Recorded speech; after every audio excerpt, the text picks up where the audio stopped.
voyez ça là-haut? On devrait aller voir. This is a comedy, obviously a comedy with a little sci-fi.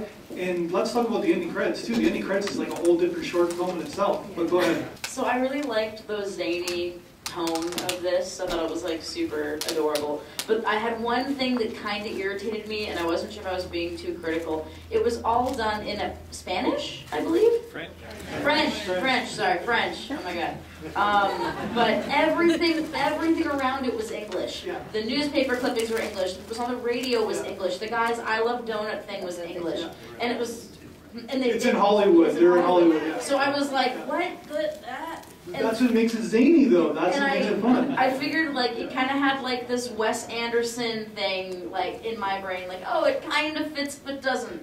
Yeah. And, like, that's kind of where I was like, I think I see what they're trying to do. But I wasn't sure if maybe there was some deeper meaning to that disconnect that maybe I was missing. Like, is this some sort of linguistic allegory for the alien being a fish out of water? Or maybe we're just in a different time zone, in time warp or time roll. That's what makes it a fun film. It's like, we're in Hollywood, they're speaking French, we don't know where we are, it's just, yeah, go ahead. I had the same observation, except that there's actually a third language, because SOY Pedro is Spanish. Yeah. So you've got the French cops sitting in the U.S. speaking with English, speaking in French with English, and then the other guy speaking in Spanish, and then the director's name is Inconstant. So there's got to be something to that. I don't know what. First of all, I love the soundtrack. Great period soundtrack, very 70s, almost a disco sound, and also the use of the theremin, which is a classic science fiction instrument. All those very old science fiction movies have that thing, in which it's so, you don't hear that anymore, so it's so great for establishing the period.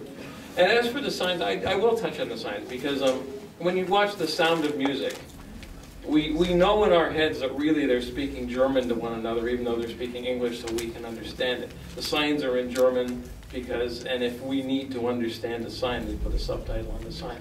So saying you're setting this in the United States, the signs wouldn't be in French, the mugs wouldn't be in French. That would break the reality, actually, if they were. And you just nailed exactly why they did that, because it's so many times people are watching Hollywood films that are based in Europe and they're speaking English and it drives them crazy. So the guy tried to do something different. He's like, okay, we're going to do a film based in California that we're speaking French. So that's basically kind of why they did that. Because sort of like probably, you see that not just Sound of Music, you've seen that in hundreds of films. Like just recently I remember watching Transparent and they were in Germany and they weren't speaking German, they were speaking English. I love the fact that the first response was to start shooting at the aliens. Well, I guess that was the second response, right?